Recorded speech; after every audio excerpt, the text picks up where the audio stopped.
Le morning trading avec Aziz et Julie. On commence par l'indice américain, le S&P 500.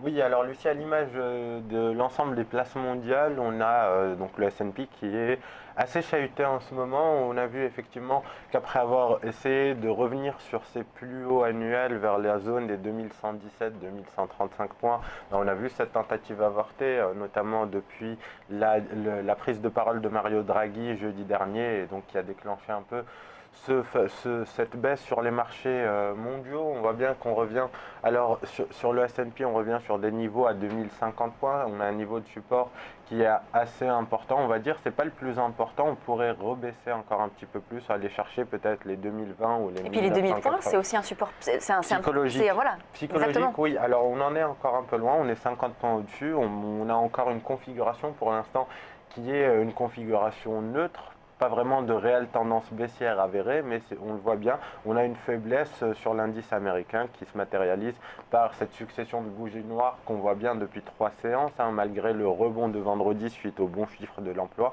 On a vu hier notamment des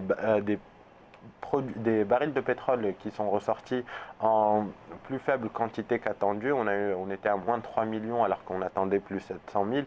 Ça n'a même pas permis aux indices de profiter de cette bonne nouvelle, justement dans un marché où on a une offre abondante de pétrole. On a quand même clôturé en baisse hier, à l'instar de ce qui s'est passé sur le CAC 40. Et vous le voyez bien, on revient sur un niveau de support. Alors, il ne serait pas encore peut-être judicieux de se positionner tout de suite à l'achat sur le S&P. Peut-être attendre un retour sur la zone des 2020, voire des 2000 points.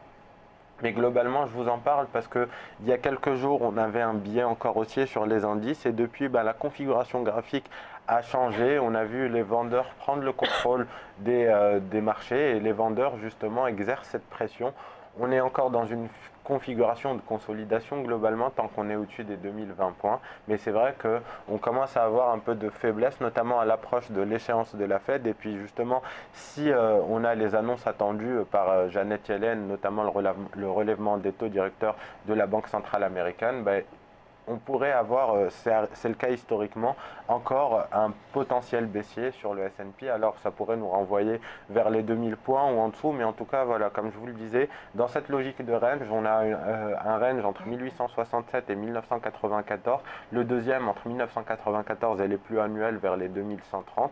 Donc globalement, si on passe en dessous des 2000 points, là on aurait de fortes raisons de s'inquiéter, pour le rallye de fin d'année notamment, et donc on pourrait tomber bien bas. On en est encore loin, mais on lance un petit avertissement parce qu'on le voit bien, les vendeurs essayent de contrôler les mouvements depuis quelques séances, depuis la déception des marchés par Mario Draghi. Et la pression baissière continue de s'exercer aujourd'hui. Un mot également sur maintenant un autre indice, l'indice japonais, le Nikkei, qui a également baissé hier. Oui, alors qui a également baissé dans la nuit justement et qui donne un signal un peu plus baissier que ses homologues français ou américains. On le voit bien, le Nikkei qui était dans une phase assez haussière, dans une tendance haussière depuis le début du mois d'octobre. On avait quasiment réussi à passer pour la première fois depuis le 20 août dernier la barre des 20 000 points.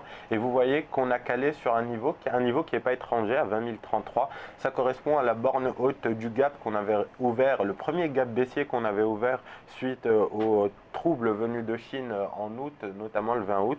Et vous voyez que ce niveau des 20 033, donc qui correspond à cette borne haute, a provoqué de forts dégagements sur le Nikkei. On est revenu vers les 19 000 points. Et ce qui est intéressant, c'est qu'on avait un niveau de support vers les 19 280, 19 270. On l'a rompu cette nuit au moyen d'un nouveau gap baissier. Donc ça veut dire qu'on a une pression vendeuse, là encore, qui s'exerce, qui est un peu plus importante. Et on risque d'aller chercher justement le prochain niveau de support. Donc on aurait potentiellement un upside de 400-440 points de baisse sur le Nikkei. On pourrait revenir chercher les 18 560.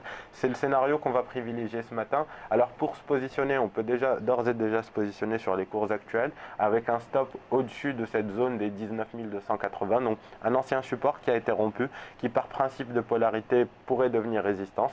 On pourra attendre un pullback éventuellement pour avoir un meilleur point d'entrée, mais globalement la tendance est baissière. Le ratio risque-rendement est en notre faveur, donc on peut d'ores et déjà amorcer des positions vendeuses. Et pour clore ce morning trading, on termine avec un actif que vous avez choisi, c'est Vivendi. Oui, Lucie, alors Vivendi, je vous en parle dans le cadre de suivi de position, comme on propose souvent des scénarios sur des valeurs.